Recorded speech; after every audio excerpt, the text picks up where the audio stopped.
I was just glad to see that she could physically see the love one more time. You know, Trust. It's something we give strangers every day without a second thought. When we order an Uber, we trust that the person behind the wheel will get us home safely. But for 30-year-old Chanty Dixon, that trust was violated in the most horrific way possible.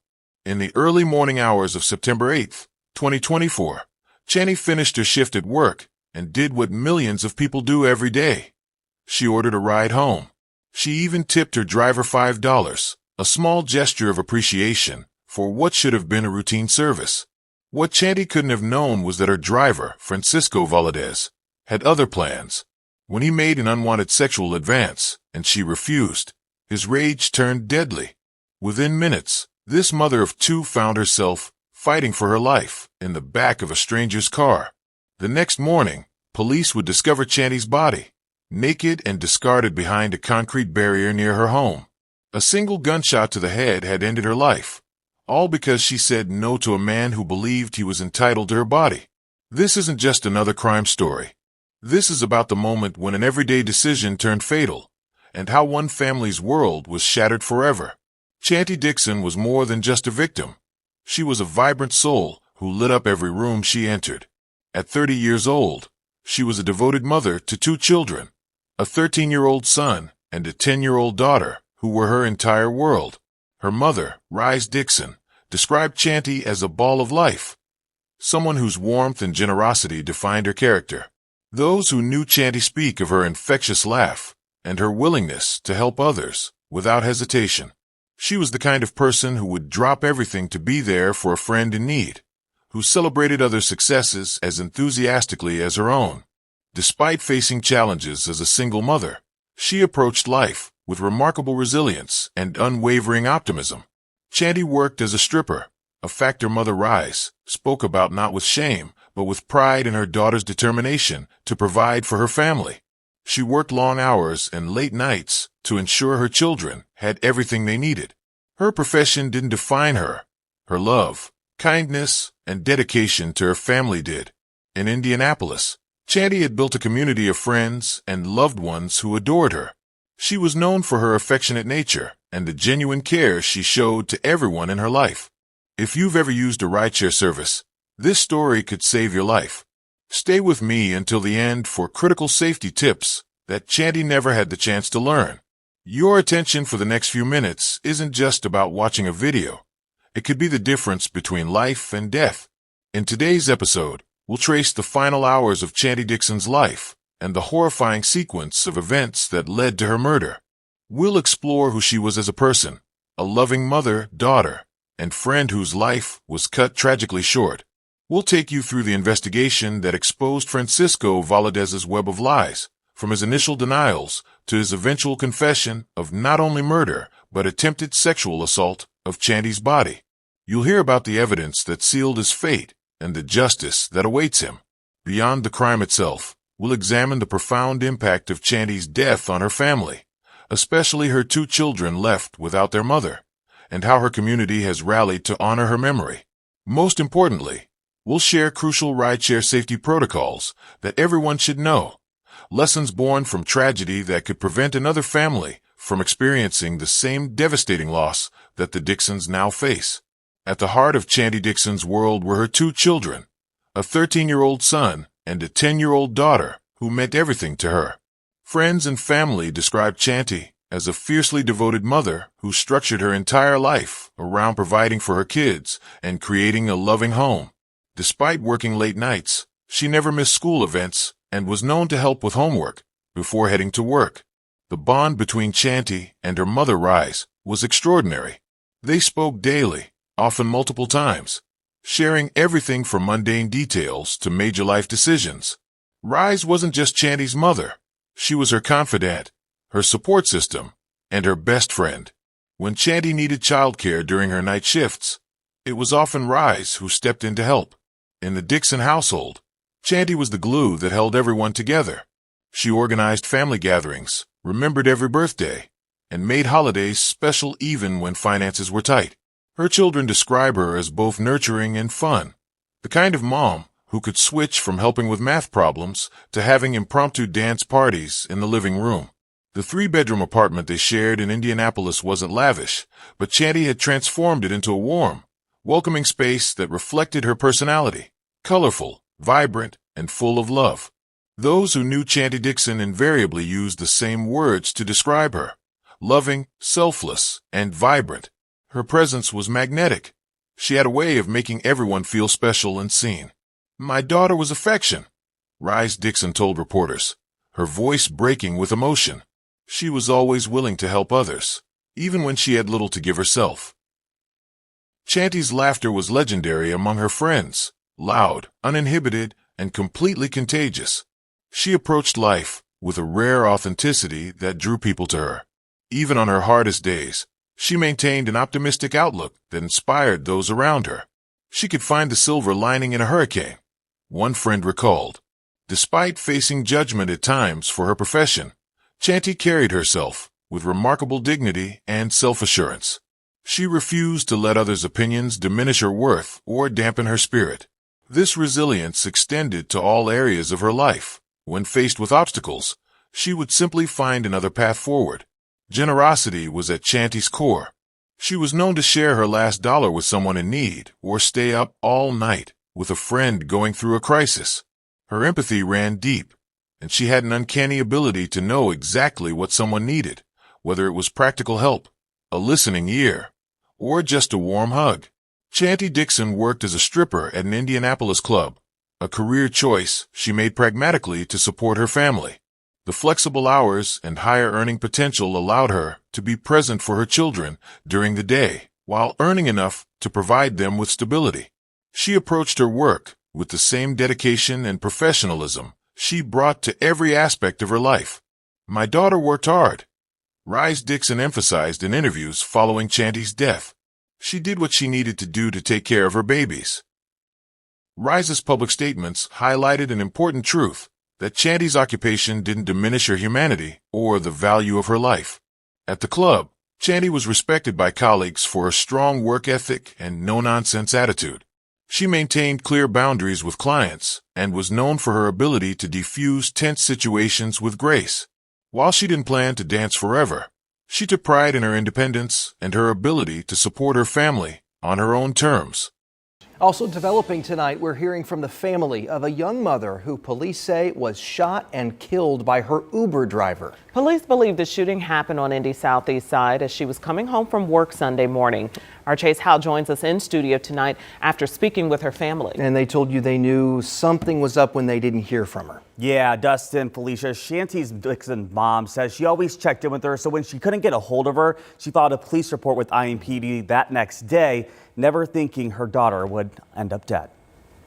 As Risa Dixon lights her cigarette, she begins to cry when thinking about her daughter, Chanty. My heart is saying that she's gonna walk through the door, say, "Hey, mama, what y'all doing?" That's what my heart's saying, but I know she not gonna physically walk through the door.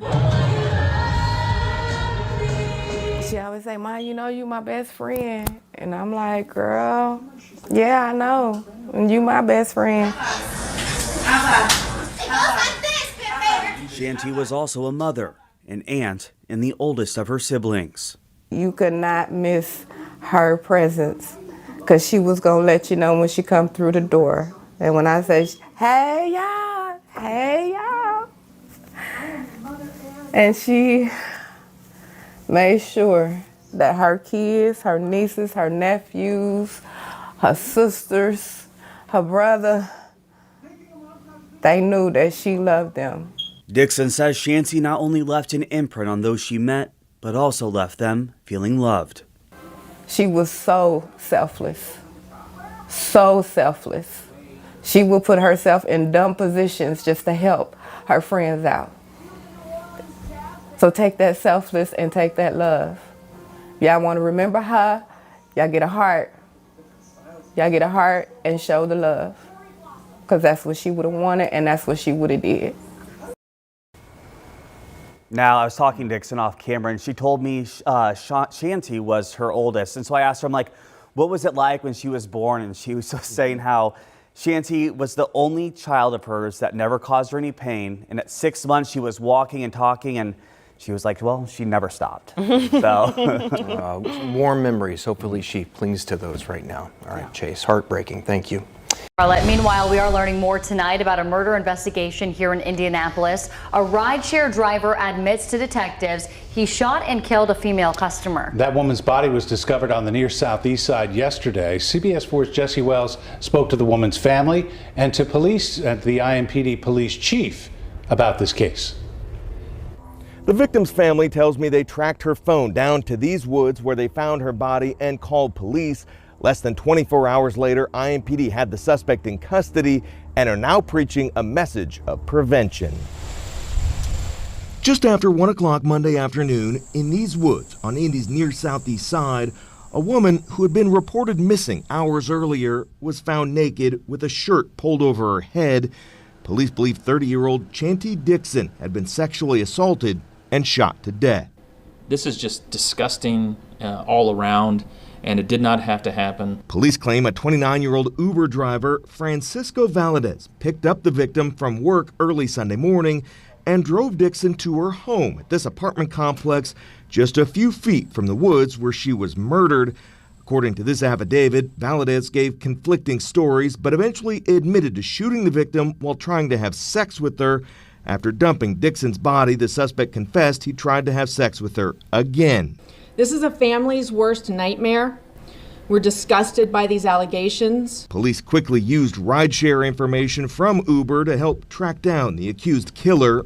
Rideshares continue to be an excellent and a safe option to use when you're out in our community. While they insist the murder in these woods is an isolated incident, IMPD says rideshare users can always share their location with friends and family, and women should trust their instincts if things feel dangerous. Women, you have a right to exist in this community safely, and you have a right to use these rideshares safely.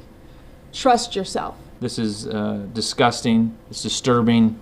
Ms. Dixon, especially her family, no one deserves to be treated this way in our community. Finally, formal charges by the prosecutor's office in this case are still pending. In the meantime, IMPD asks anyone who may have had a suspicious encounter with the suspect using rideshare in recent weeks to contact their department.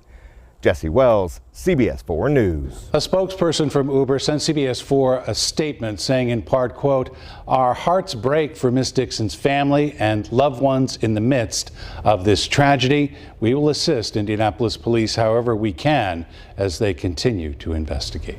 Indianapolis on Sunday, September 8th, 2024, was quiet as the city slept through the early morning hours. The temperature had dropped to a cool 55 degrees, and a light mist hung in the air, creating halos around the streetlights. Most residents were home in bed, but in certain parts of the city, the night shift was just ending. At approximately 3:30 in the morning, Chanty Dixon gathered her belongings at the end of her shift. She counted her earnings for the night, enough to cover the upcoming school supplies her children needed. Exhaustion weighed on her shoulders after hours of work, but thoughts of sleeping in later that morning before picking up her kids from her mother's house kept her going. The club's neon lights cast a pink glow on the wet pavement as Chanty said goodnight to her co-workers. Like countless nights before, she pulled out her phone to order an Uber. All she wanted was to get home, shower, and crawl into bed. It was a routine she'd followed hundreds of times without incident. At precisely 3:34 in the morning, Chanty Dixon tapped the Request Ride button on her Uber app. Within minutes, the app notified her that a driver named Francisco Valadez had accepted her request. The screen displayed his photo, rating, and vehicle information, a silver Honda Civic. Nothing about this digital interaction raised any red flags. Chanty waited under the awning of the club, sheltered from the light drizzle. When the silver Honda pulled up, she verified the license plate matched what was shown on her app, a safety measure she always followed. Valadez rolled down his window and asked, "Uber for Chanty?" She nodded, opened the back door, and settled in for what should have been a 15-minute ride home. The initial interaction was unremarkable. Valadez asked how her night had been, and Chanty responded with polite but brief answers. She was tired and not particularly interested in conversation. The car's interior was clean, and the radio played softly in the background. Everything seemed normal, safe. According to the ride data later recovered by investigators, Valadez made one stop during the journey, which Chanty had requested. Perhaps she needed cigarettes or a late-night snack, a detail that would never be fully clarified.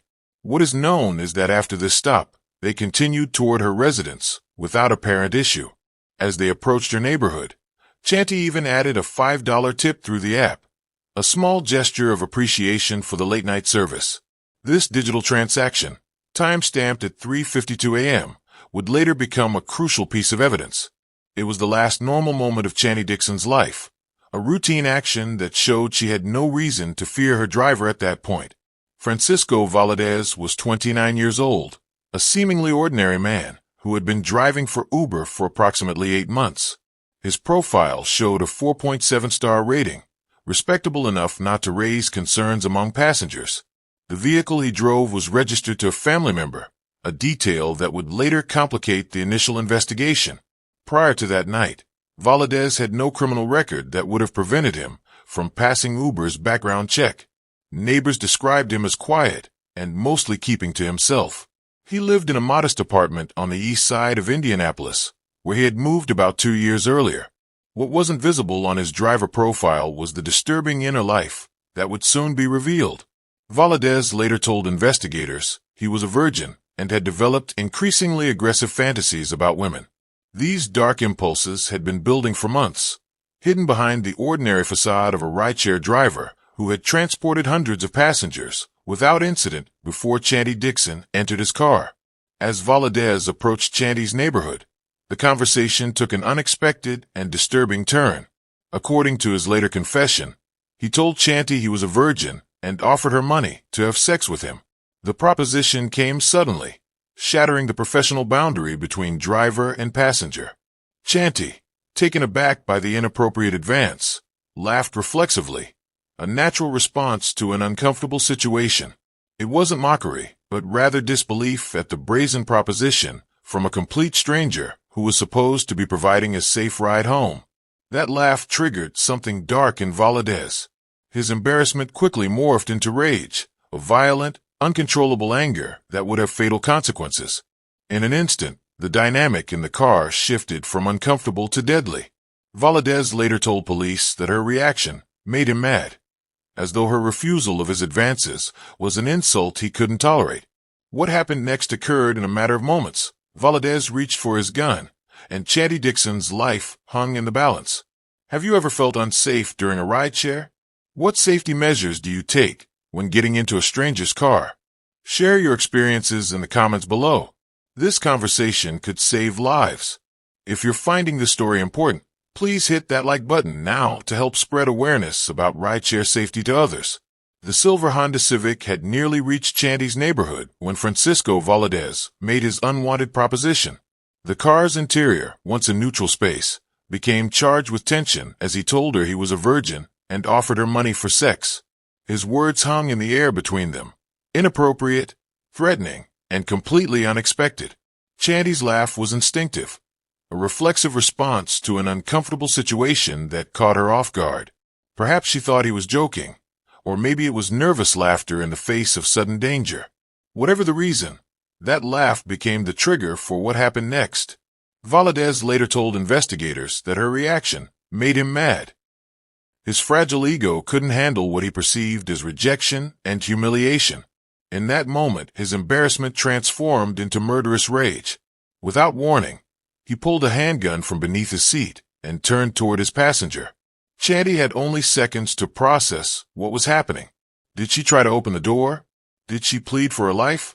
These details died with her when Valadez pulled the trigger, firing a single shot that struck her in the head. The sound of the gunshot echoed through the quiet neighborhood, though no one reported hearing it that night. With Chanty now gravely wounded or already dead, Valadez drove to a secluded area behind her residence. There, near a wooded area behind a concrete barrier, he stopped the car and dragged her body out. The final indignity came when he removed her clothing and attempted to engage in sexual acts with her corpse, a horrifying detail he would later confess to police. Before leaving the scene, Valadez took Chandy's cell phones and wallet and discarded them in the nearby woods, a calculated attempt to delay identification and cover his tracks. As dawn broke over Indianapolis on Monday, September 9th, the neighborhood near Chandy's residence stirred to life. A local resident walking their dog made the horrific discovery shortly after 7 in the morning, a naked body partially concealed behind a concrete barrier near the woods. The person immediately called 911, setting in motion the investigation that would eventually bring Chandy's killer to justice. First responders arrived within minutes, securing the area with yellow crime scene tape that fluttered in the morning breeze. Detective Sarah Patel, the lead investigator assigned to the case, noted the victim had suffered a single gunshot wound to the head, execution style. The lack of clothing and positioning of the body immediately suggested a possible sexual motive. With no identification on the body, establishing the victim's identity became the first priority. Crime scene technicians meticulously documented the scene, collecting trace evidence, including tire impressions from the soft ground near where the body had been dumped. They noted signs that the body had been dragged from a vehicle, leaving subtle marks in the soil. The medical examiner arrived to conduct a preliminary examination before the body was transported to the morgue. Time of death was estimated between 3 and 5 in the morning, just hours before the discovery. Despite the killer's attempts to hide evidence, investigators found a crucial lead: droplets of blood leading from the concrete barrier toward the street, suggesting the perpetrator may have been injured or had blood on his clothing when leaving the scene. By mid-morning, the investigation was in full swing, but detectives still didn't know the victim's name. That would change when Chandy's family realized she never made it home.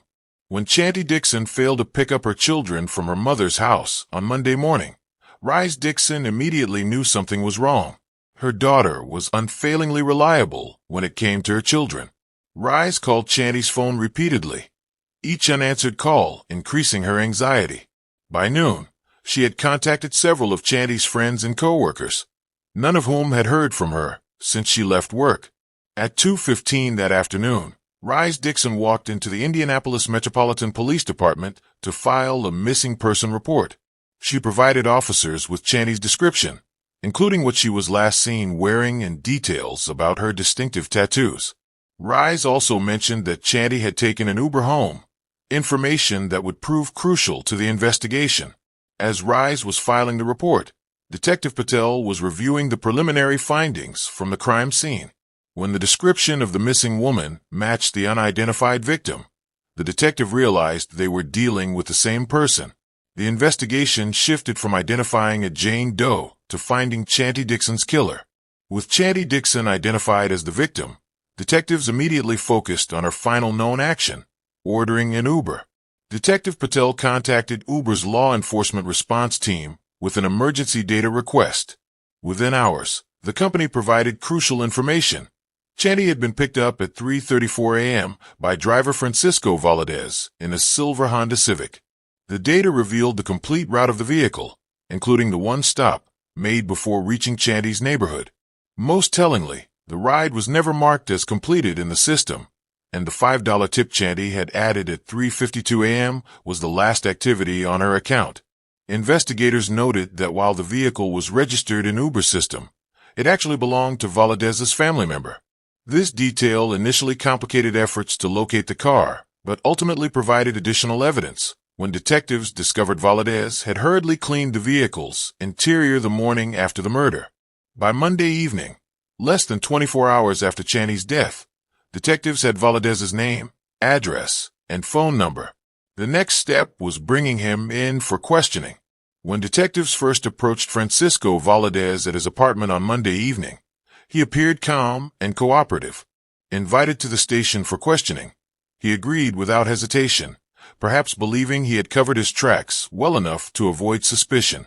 In his first interview, Valadez claimed the ride had been completely routine. He told detectives he had picked up Chandy, made one stop at her request, dropped her off at her residence, and continued with his night. Nothing unusual had occurred, he insisted. When asked why the ride was never marked as completed in the Uber system, he claimed it was a simple oversight. As detectives pressed harder, Valadez's story began to shift. In his second version, He claimed that after dropping Chanty off, he heard a gunshot and called the police non-emergency line to report it. Records showed no such call had been made. When confronted with this inconsistency, his story changed again. In this third account, Valadez claimed an armed black man had approached his vehicle and attempted to rob Chanty. According to this fabrication, the man shot Chanty in the thigh, causing her to flee the car. Valadez admitted to cleaning blood from his vehicle afterward, but maintained he was merely a witness to the crime. Detectives then revealed a crucial fact. Chanty had been shot in the head, not the thigh. This contradiction visibly rattled Valadez. His fourth story claimed Chanty had attacked him during the ride, forcing him to shoot her in self-defense, a claim that physical evidence would soon disprove. Finally, after 5 hours of questioning and faced with mounting inconsistencies, Valadez broke down. In a recorded confession, he admitted to propositioning Chanty, becoming enraged when she laughed at him, shooting her in the head, and attempting to sexually assault her body after death. Following Valadez's confession, detectives obtained a search warrant for his apartment and vehicle. What they found corroborated his final account and revealed his attempts to cover up the crime. In the silver Honda Civic, despite Valadez's cleaning efforts, forensic technicians discovered traces of blood in the back seat. Using luminol, which reveals blood even after cleaning, they found a spray pattern consistent with a gunshot wound to the head. Fibers matching Chanty's clothing were embedded in the seat cushions. Inside Valadez's apartment, investigators discovered the murder weapon, a 9mm handgun hidden in a kitchen vent. Ballistics would later confirm it matched the bullet recovered from Chanty's body. In the bathroom trash, they found bloody rags and cleaning supplies used in his attempt to sanitize the vehicle. Perhaps most disturbing was Valadez's phone, which contained searches from the hours after the murder. How to clean blood from car seats, and how long does DNA last? These digital breadcrumbs revealed his panicked attempts to evade justice after taking Chanty's life. At 4:37 a.m. on Tuesday, September 10th, less than 24 hours after Chanty Dixon's body was discovered, Francisco Valadez was formally arrested. He was charged with felony murder, attempted rape, and attempted abuse of a corpse, charges that could potentially carry a life sentence without parole. Valadez was led from the interrogation room in handcuffs, his head bowed as officers escorted him to a holding cell. The following day, he appeared before a judge at the Marion County Courthouse, where he entered a not guilty plea despite his confession. The judge ordered him held without bail at the Marion County Jail, citing the heinous nature of the crime and the risk to public safety. Francisco Valadez made his first court appearance on Wednesday, September 11th, at the Marion County Courthouse. Dressed in an orange jumpsuit with his hands shackled at his waist, he stood before Judge Marianne Voorhees as the charges were read: felony murder, attempted rape, and attempted abuse of a corpse. Despite his detailed confession to police, Valadez entered a not guilty plea through his court-appointed attorney. The prosecution, led by District Attorney Rebecca Lawson, requested Valadez be held without bail, citing both the brutality of the crime and his status as a flight risk. The defendant has demonstrated not only a capacity for extreme violence, but also a calculated attempt to cover up his actions, Lawson argued. Judge Voorhees agreed, ordering Valadez to remain in custody at the Marion County Jail. The case is expected to move slowly through the legal system, with a preliminary hearing scheduled for October 15th. If convicted on all charges, Valadez faces a potential sentence of life imprisonment without the possibility of parole. The prosecution has not yet announced whether they will seek the death penalty. I keep waiting for her to walk through that door, but I know she won't. Rise Dixon's words, spoken through tears at a press conference, captured the devastating reality facing Chanty's family. Rise now faces the dual burden of processing her own grief while becoming the primary caregiver for Chanty's 2 children, who are struggling to comprehend their mother's sudden absence. The 13-year-old son has become withdrawn, his teachers reporting he sits silently through classes. The 10-year-old daughter asks daily when her mother is coming home, unable to fully grasp the permanence of death. How do you explain to a child that their mother was killed because she said no? Rise questioned, her voice breaking. The family has established a memorial fund to help with funeral expenses and the children's future needs. Rise has vowed to keep Chanty's memory alive, telling reporters, "Don't let what happened to her diminish what she put out in the world. If you want to honor her memory, show love and kindness, because that's what she would have wanted." The murder of Chanty Dixon sparked immediate outrage across Indianapolis and beyond. Indianapolis Metro Police Chief Chris Bailey described the crime as utterly revolting and disturbing in a press conference, emphasizing that it could have been avoided. Uber swiftly banned Valadez from their platform and issued a statement. "We are heartbroken by this senseless act of violence. Our thoughts are with the victim's family during this unimaginably difficult time." The company pledged full cooperation with the investigation, but faced renewed criticism about driver screening processes. Local advocacy groups organized a vigil outside Chanty's workplace, where hundreds gathered with candles to honor her memory and call for increased rideshare safety measures. The hashtag Justice for Chanty began trending on social media, with many sharing their own rideshare safety concerns. This story has affected so many people in profound ways. How has Chanty's story impacted you?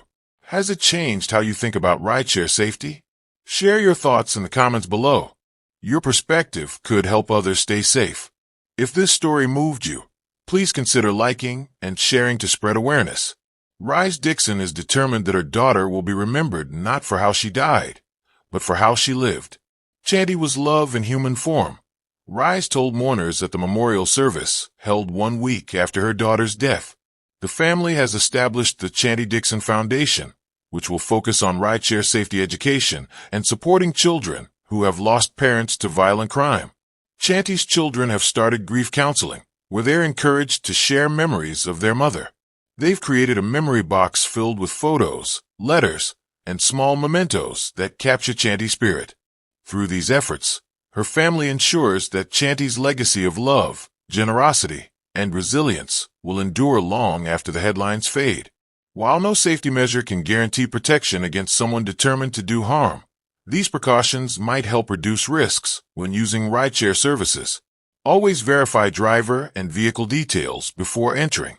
Check that the license plate, car model, and driver photo match what's shown in your app. Ask the driver, "Who are you here for?" rather than revealing your name first. Share your trip details with a trusted contact. Use the app's Share Trip Status feature so someone knows your driver's information and can track your journey in real time. Sit in the back seat whenever possible, preferably behind the passenger seat. This gives you more space from the driver and access to exits on either side of the vehicle. Keep your phone in hand and visible throughout the ride. Consider making a call or pretending to be on a call during the trip, especially if you feel uncomfortable. Trust your instincts. If something feels wrong before or during the ride, cancel or ask to be let out in a well-lit, public area. Your safety is worth more than a cancellation fee. Consider using a personal safety app with emergency alert features that can be triggered discreetly. Avoid sharing personal information with your driver, including where you live alone, your phone number, or your social media handles. Remember, it's always better to seem rude than to ignore warning signs. Your safety must come first. Chanty Dixon's story is a heartbreaking reminder that even everyday decisions can have life-altering consequences. Her death exposes vulnerabilities in systems we trust daily. By honoring her memory and implementing these safety measures, we can work toward a world where no family experiences such a senseless loss. If this story impacted you, please like this video and subscribe to our channel for more awareness-raising content. Share it with loved ones who use rideshare services. Your comment below could help others stay safe. Together, we can prevent tragedies and ensure Chanty Dixon's death wasn't in vain.